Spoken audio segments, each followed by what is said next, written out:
You're tuned in to Nabantu Connect, connecting you to insights from Africa's leading minds.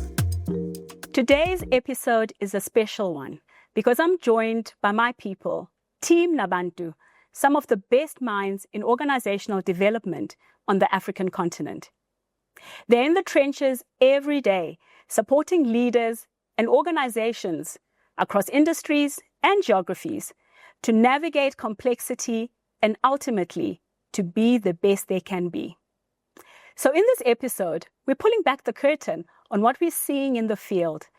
We're looking at trends, perhaps some recurring challenges, and sharing insights that are shaping organizations and leadership today.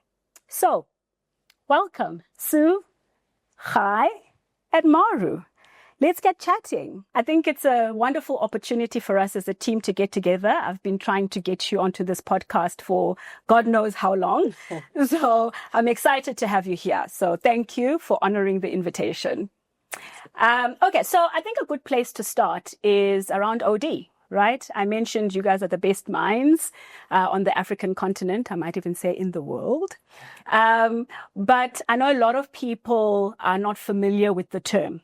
I think once we get into it, they become more familiar about what we're doing in the space. But the term OD, it's more in HRE people will know more about it. But what is it? So Maru, actually, I'll start with you, Doc. Yeah, sure. Yeah.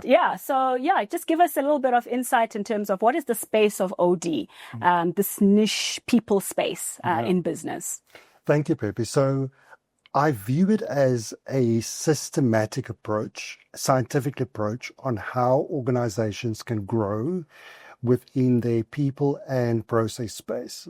And I know that's saying a lot, right? But within HR, there's always this component of saying, how do we transform our people component? And that's where OD steps into, to say, what are the processes, what are the systems, what are the things that we need to change? And that's where change management comes in. And that can include a lot of things. So how do you do that? Things like training, things like specific interventions in making sure that the organization can reach its ultimate goals. So that's for me. Yeah. And I think, I know we kind of couple it quite a bit with HR. It's in the discipline or in the field of HR. But for me, it sounds like it's actually more quite a strategic function around not only people, but that sort of intersection between, the strategy, where the organization is going, the people, and the environment around where the organization, kind of operates. So the external and internal sort of factors that drive the efficiency of the organization. Does that sound like it's correct? Yeah. Okay. So, you guys have been doing this for a long time. You just spill the tea. What are you seeing? What are some of just like the general patterns that you are seeing, kind of in this space? Maybe Sue, let me come to you. So I think probably two of the big shifts that I've seen, especially since COVID, is a move towards a more people-centered approach, really taking care of people's wellness. And beyond just the employee, but also an appreciation of that the employee has a family which has an impact. So I think that was one of the shifts. And I think currently what we are needing to engage with a lot of our clients is the return to the office, to being full-time physically in the office, and how that's impacted on people's lives, because people have made significant changes post-COVID and during the COVID process. And so how is coming back impacting on people? Sure. You mentioned quite a serious topic, right, around the hybrid work, and then the issue around organizations. We've seen with Trump, with his order, everybody back to work. And we're seeing that happen a lot with our clients. Khai, what are you seeing in terms of that response to this hybrid, but now everybody must come back to the office? And is there resistance or kind of Absolutely. what are you And I was going to talk about this resistance. There's a general sense that, but why are we changing things? we work efficiently at home, we're focused, and we're able to lead quite a balanced life, right? And I think a lot of the employees, staff and teams don't actually get the idea that actually organizations become a lot more effective when they work together. There's a lot of the let's work together, the collaboration, sharing ideas, getting things done. And I think that's been one of the biggest impacts, right, of working from home, is that it takes time to get through to my colleague, making that request, please respond to my email, and getting back to clients or customers in this case. So the resistance is definitely there, but there's a much bigger impact when teams don't collaborate. Yeah, absolutely. And I've seen, some of the work that we've been doing around, this kind of hybrid working, and it talks to some of the generational issues, right, that come up in the workplace. So I'm a line manager or a leader, used to leading in a particular way. And when, my staff is not online and at home, how do I know that they're working? Absolutely. And then that whole trust sort of deficit. And then on the flip side, staff saying, goodness gracious, I'm actually working from home. I'm working longer hours, into the evening and into the night. I'm not traveling, et cetera, et cetera. And for that 1 hour when I go up and pick up my kids, you are, upset, looking for me, et cetera, et cetera. So how, how are we navigating that in terms of supporting leaders, organizations and teams in working, this generational gap, I'll say, right? Because it tends to be the younger guys and it permeates around, but it tends to be like older line managers and younger guys. But that aspect around working effectively in a hybrid space. Maru, maybe you can. Yeah, so I think what links strongly onto that is this notion of what we call psychological safety within teams.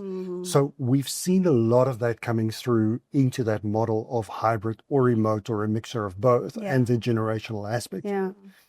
So when we talk about psychological safety, it's this notion of how do I create that space where everybody can just be themselves and still take into account the different ideas, the different generational views, the different cultures as we are expanding globally. In most cases, to bring that also into space and create that team environment. So a lot of things linked onto that is around team effectiveness, as an example. How do we effectively work as a team? And it's becoming, and it will continue for a while, to really sort that out, to really assist leaders to say, what are the specific tools that you need to create that feeling of I belong to a bigger picture? And I guess it all boils down to what is our purpose and what is our value we bring into it. And a lot of leaders are getting it right, and some just completely miss the opportunity. Well, that's why we have a job, right? Absolutely, yeah. Keep the lights on. Yep, definitely. And I think it often speaks to really creating that connection. So how do you enable leaders to connect with each individual, especially given that they're so diverse, and there is no one size fits all when it comes to people. So it's really building that self-awareness in the leader and understanding, well, who am I? And then who are each of the individuals that are within this group? How do we connect with each other? And I think Daniel Kim's got a wonderful model where he said, historically people have looked at the results. What is the organization or the team's results? But actually the things that feed into the results are the relationships and the connections and the culture. And it's all of this that actually creates and feeds into high-performing results, high-performing teams. And so it's about how do we build this capability and capacity. And just to add to that, Sue, I think when you talk about relationships, and Phephile spoke about trust as well. People really don't understand. It's just going back to the basics. You need the relationships, right? Or rebuild those relationships in a case where they don't exist. So there's this emotional disconnect, there's this trust deficit that exists, that impacts on the quality of the organization and the individuals in the teams. So I find that you're actually talking to leaders about, well, it starts with communication, right? And not having an expectation without having the conversation first.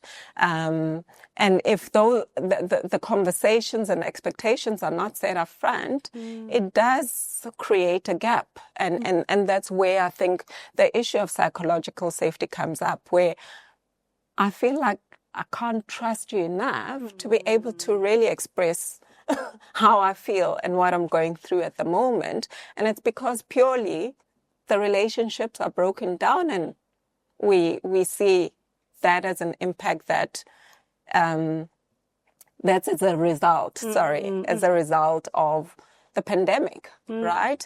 People close themselves off. They don't need others to really deliver on the work. It doesn't impact their performance, but in actual fact it did. Yeah. They're sitting there thinking, but the organization is thriving. I'm still getting my bonus. I'm still getting my salary. But the quality of relationships has really been impacted. And that's where I think a lot of the issues stem in terms of the lack of communication and relationship dynamics that exist in the workplace. Yeah. And sometimes it's just as basic as, there's no relationship because I don't know you. Yeah. Right? Yeah. I don't know you. We haven't taken the time to get to know each other. So a lot of the conflict or lack of collaboration, etc., is just on basis of the time investment has not been made to actually get to know somebody. Absolutely. So you find that there's actually not so much grace when mistakes happen, right? Because, I could think worst case scenario, but if I knew you, it becomes much easier to kind of give that grace. So, I just want to move a little bit from this topic, but I think it kind of feeds into the next one, because I think, Sue, you mentioned well-being, right? So I'm kind of seeing, even with this working at home and having people feeling like, oh, we have to prove myself, so I must be online all the time. And kind of what are you seeing? What are you noticing in the space of well-being in the workplace? I personally have made an observation that well-being, and I think a lot of employees speak to this well-being not being prioritized anymore. I know a lot of organizations speak about well-being, all these resources and platforms come through and will support you should you be feeling overwhelmed and not feeling supported. And employees are feeling like, oh, but we did it so well during COVID. What happened? Right? And it's really impacting well-being in general. People are not trusting in it. It's just a terminology that's been thrown around. Yes, we'll support you, but in actual fact, it's not being practiced. I was just thinking about some of the examples, right? Some of our clients in the spaces we're seeing a rise in people, passing by suicide. There's been a growing trend in that space. The trend of people getting, kind of heart attacks. I remember we used to joke about a particular client who was by a hospital, and they used to say, this is this organization's ward. This is where the leaders are. They might as well have Exco in there, in the space, right? So kind of, and I don't know, Maru, I'm going to ask you, because it seems like it's happening a lot in organizations. I don't know, but is it also because it's a societal thing, right? Because we're seeing it in society, or is it just more awareness? It's been happening, but it's just more awareness. Yeah, so I think it's a bit of both. So I think as neuroscience in itself has really progressed into the research that we're finding, it's kind of available everywhere. So people open up TikTok and social media and they can see lots of people engaging into how should I better sleep, how should I better interact with individuals, how should I just take better care of myself, and generally it's becoming more and more available for anybody to access. So it's a general understanding of what does it mean truly to be healthy and engage into my personal life and my work life. In the 90s, there was this thing of, no, you need to have a balance between your work and your personal life. I think that's completely disappeared. I don't think people have that anymore, right? But this notion of well-being in the workforce is really ticking up because people are understanding what does this research mean for me as an individual, and how do I practically apply things that I should be applying. If I had to give you a simple example, things like neuroplasticity as an example. Absolutely. And people understand, well, if I learn a new language, it can really increase my ability to not just communicate better, what Kai has mentioned, but also it can make my work life even more engaging and purposeful. So it's that sense of awareness, and then at the same time, this idea of companies really almost chasing that idea of how do we then support this newfound science that has now came out. I hope that makes sense. But that's kind of the trends that's also in that field a lot that's coming through. I mean, Sue, you do quite a lot of sort of one-on-one coaching as well. Kind of, what are some of the sort of the deeper sort of insights and drivers of some of this? I don't know, I'd say burnout, that kind of stuff from a leadership perspective. Yeah. I think, some of the themes that are coming through are leaders are caught in this challenge between the drive for results and the high expectation to deliver, and that expectation of taking care of people and being the people-centered leader. So how do I drive for delivery? How do I push people and ask of them, to give, and often give more than. But at the same time, actually show care and be the support and be the people-centered leader. Because in many cases, it's competing concerns. And navigating and negotiating competing concerns is a challenging thing. And are you finding that from a coaching perspective, more people are coming to get that kind of support? Or is it that, kind of, I'm going to have to figure it out myself type space? I think it's probably both and. I think generationally, the more older type leaders have always been, well, I've got to figure it out myself and make it happen. But I think it really has become one-on-one. I think it's become a personal thing.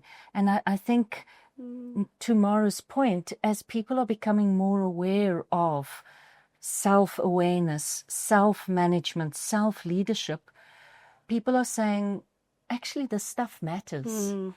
And I do want to actually be the best I can be. And maybe I need some help and support.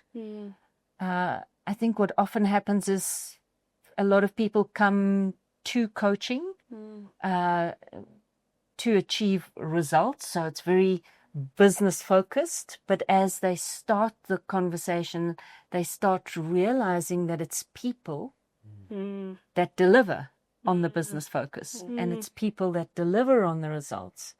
And if my responsibility as a leader is to have those conversations for collaboration and have those conversations for connection and trust and collaboration, then how do I need to empower myself to show up more conducively?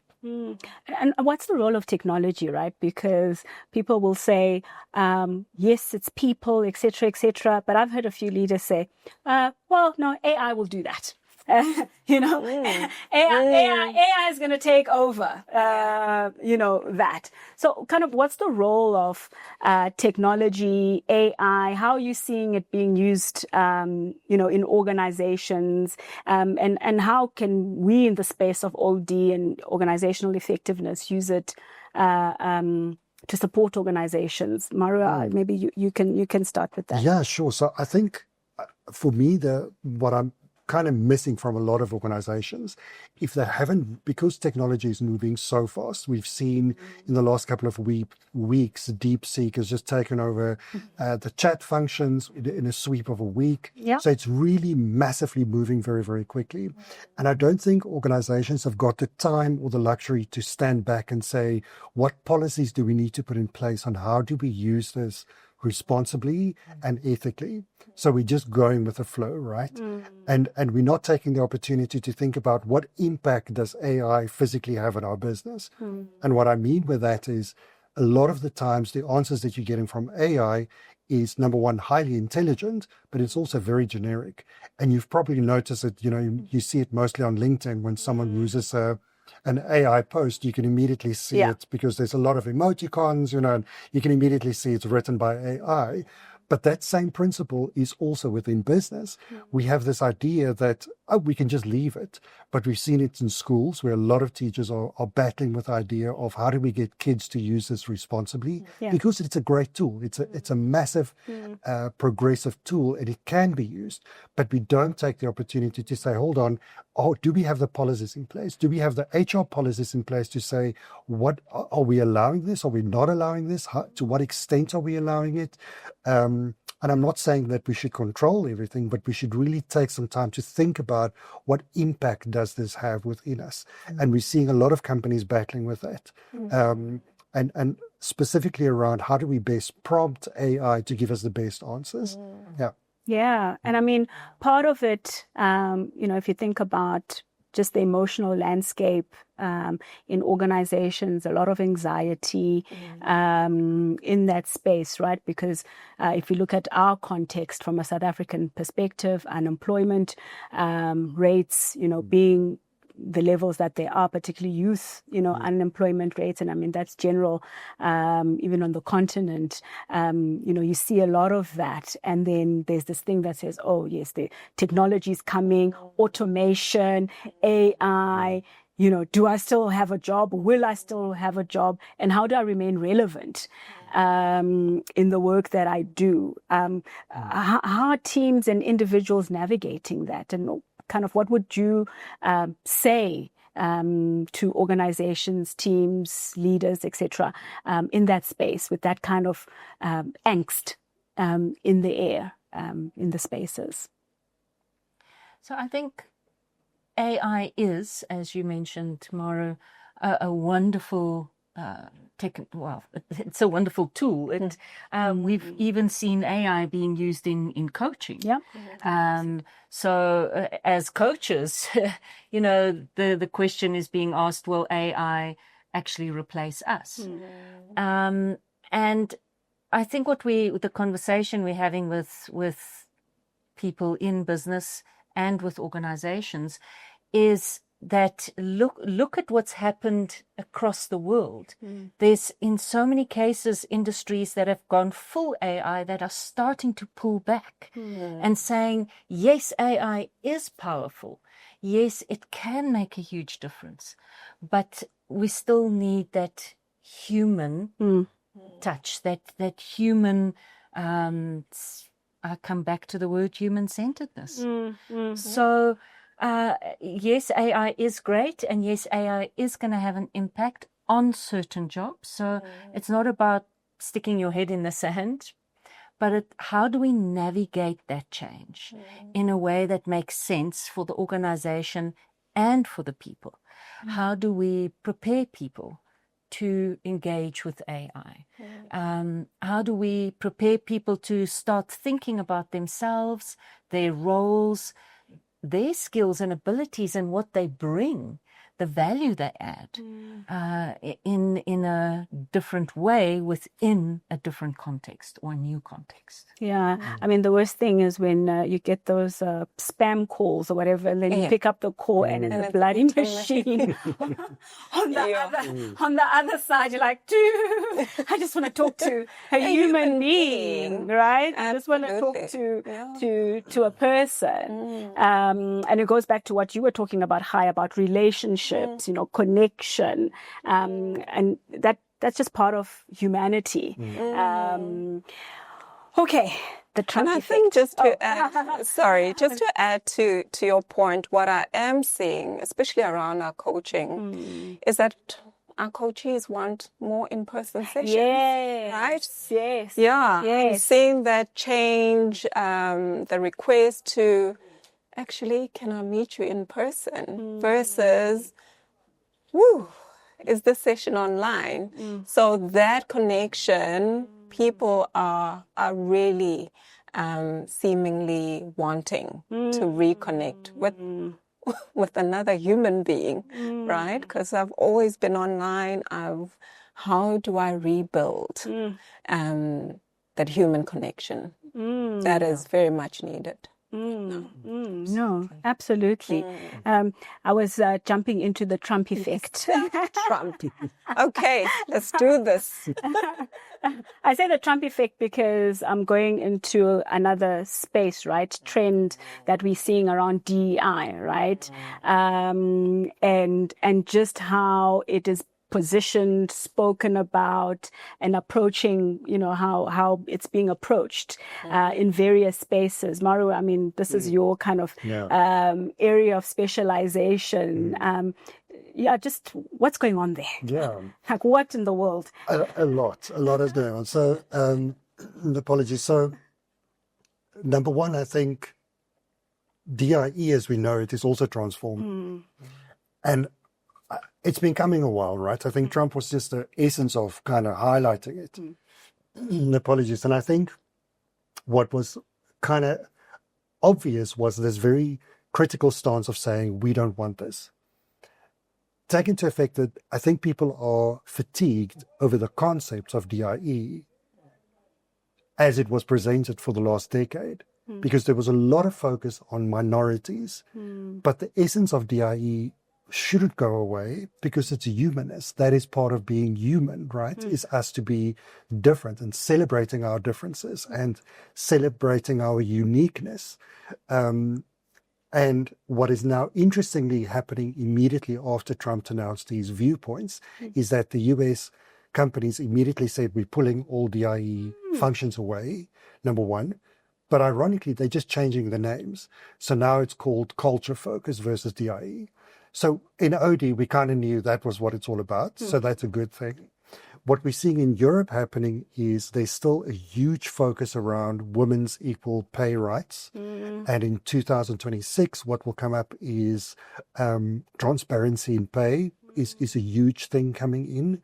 And also within the African continent, we're still not going to do away with DI in its essence, because that, I feel, is part of us as an African Union to say, we celebrate our differences. What the US is seeing as what they feel important, we view differently. Yeah. We've also got different legislation. SA and the rest of Africa, we have got very specific legislation that we need to adhere to. So we can't do away with DIE. Yes, we might look at it very differently going forward.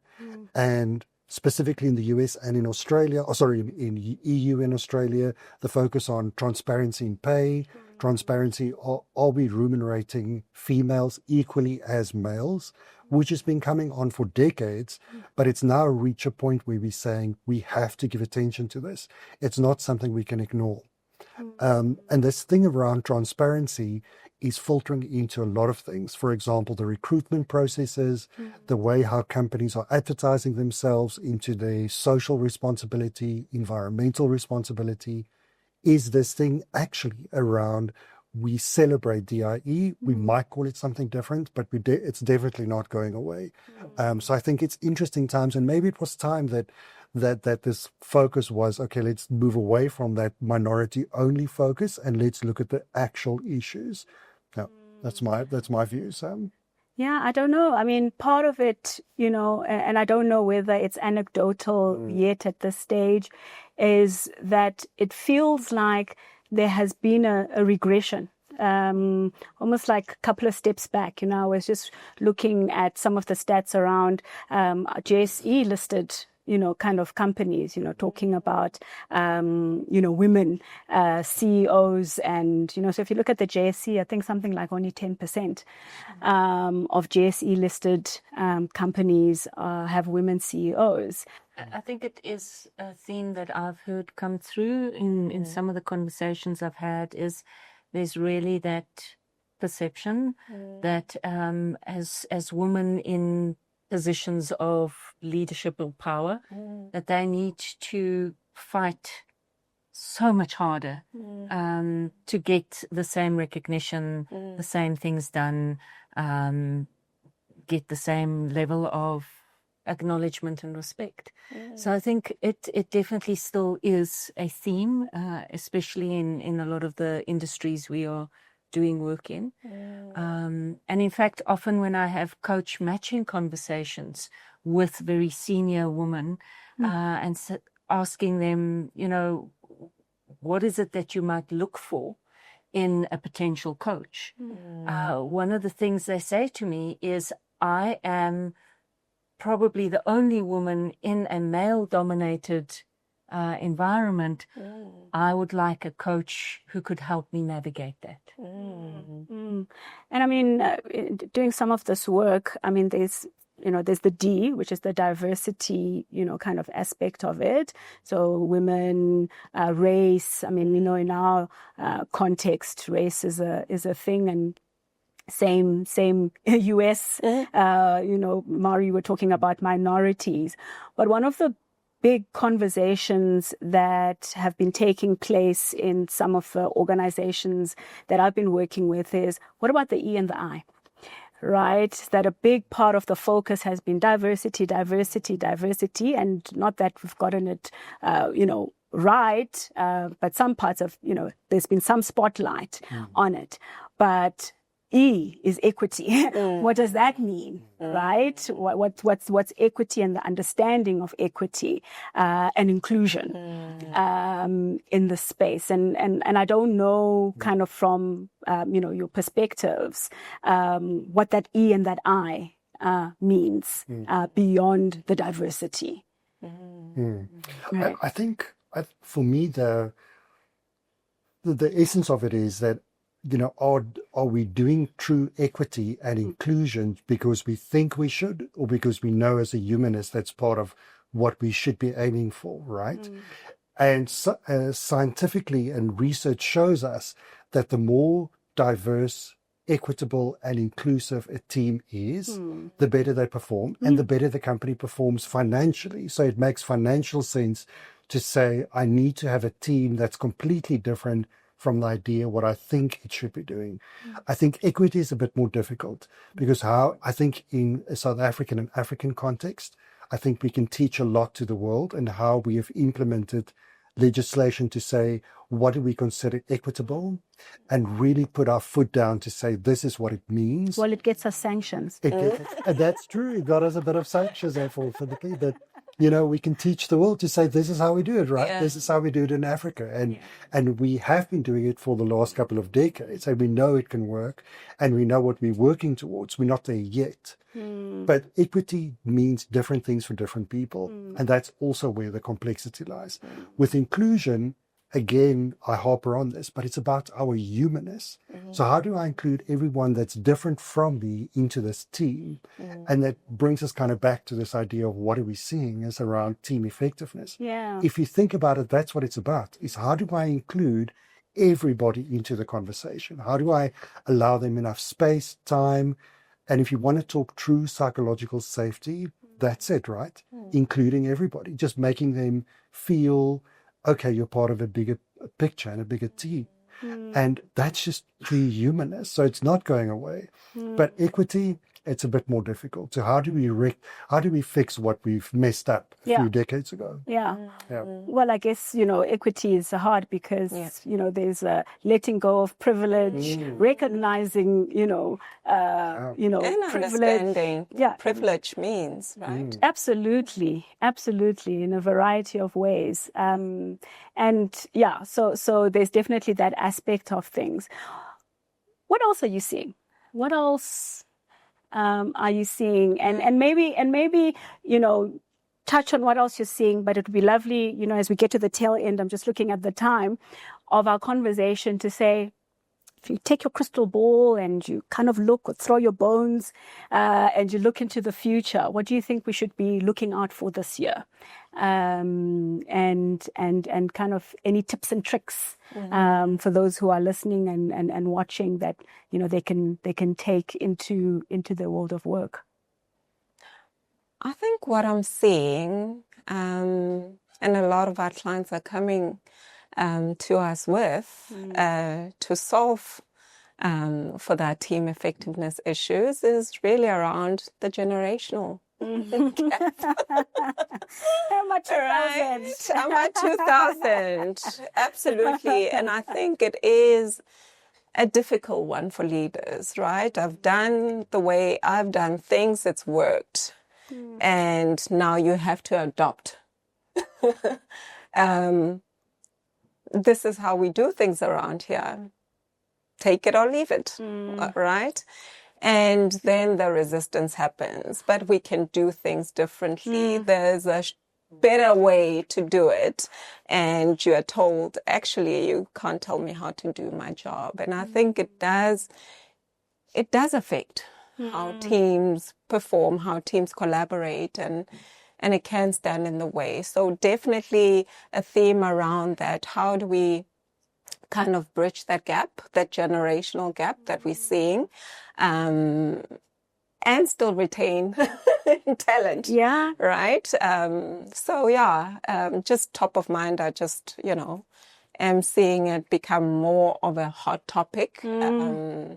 And I think, it's something that we need to look out for and see how we best support our clients. Yeah. Or, vice versa. It's the younger person who's in the leadership position having to lead the gogos and kulus, resisting change. Who are, and no, but you are the same age as my daughter or my son or, that kind of thing. And absolutely. And I think, and I don't know maybe if you've got some insights in terms of what are those things that sort of get in the way of that sort of alignment, understanding, what are those generational symptoms and issues that organizations need to be having conversations about, because there's mindsets, there's contexts in which the various generations have grown, you must be loyal to your job, and depending on which era you're in, whether you're a boomer, and young people are like, hey, this is just a job,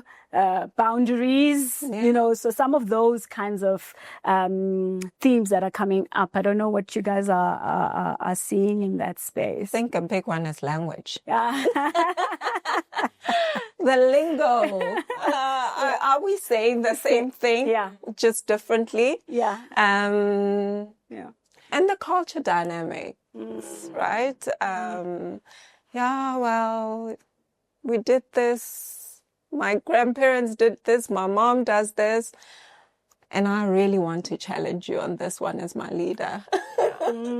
So... Well, for me, it comes down to what you're saying, language, but connection and communication. Are we having the conversations that we need to? Susan Scott, she wrote a book called Fierce Conversations. In one of the statements she makes, she says the conversations we are not having that should terrify us. And so I often think there's a lot of conversation or a lot of talking to or talking at. But are we having the right conversation? Yeah. And are we having them in the right way? But often we haven't been upskilled to have the right conversations. And then even if we try to have the right conversations, we haven't been skilled into how to have them. And what are all the things I need to be aware of? What are all the things that play out in a conversation? And so it's really about having that conversational intelligence developed, and people actually learning it and starting to practice it. I love that conversational intelligence. And I think you mentioned it earlier, talking about competing concerns, right? And not quite understanding the concerns of the different sort of parties. You know, I was reading somewhere, it was saying, you know, why is Gen Z so irritated all the time? You know, and they're like, yeah, because I'm working more than 40 hours a week and I still can't afford to buy a house. You know, whereas that generation, if you look at cost of living, you could work. Normally you go to work, you can buy a house, have children. But here I am, I'm working 80, however many hours a week, and I still have to stay with my mom. And I'm a 35-year-old man. So, you know, that kind of sort of empathy or understanding the concerns of, and then meeting somewhere in that space. I don't know, Maru, for you, what's... So, you know, I jokingly say cancel culture is absolutely real. And I think, you know, what Sue mentioned, we don't talk about it. The person or the thing being cancelled don't know they're cancelled until it's done, right? So we've got this notion of you could be cancelled any moment. For any whatever reason, what the younger generation feels is appropriate. But we don't hold that conversation of saying, why are we doing this? And or am I just following a trend, or am I really having the difficult conversations which are not easily spoken about? Because cancel culture is all about this thing, I will cancel you, but I won't talk to you again around why that is happening. So that definitely, just mute and it's gone, right? So what I'm kind of seeing also is there's a lot of this concept around global citizenship. So as people are understanding, I don't have to just be locally, geographically binded. I can work anywhere in the world. What does it mean? Because the culture in an Africa version, in a Europe or America or Australia or Asia is vastly different. And how do I pick that up and learn that? It's becoming to be quite a big thing. I think second, there's this thing around stewardship. So how do we caretake for the planet but still make profit? It's a huge thing for younger individuals. This notion which has been coming along for the last decade or two is around corporate social responsibility, which some companies have just kind of brushed off. And the young people are saying, before I join you, I want to know, what are you doing for my community? What are you doing to change my life?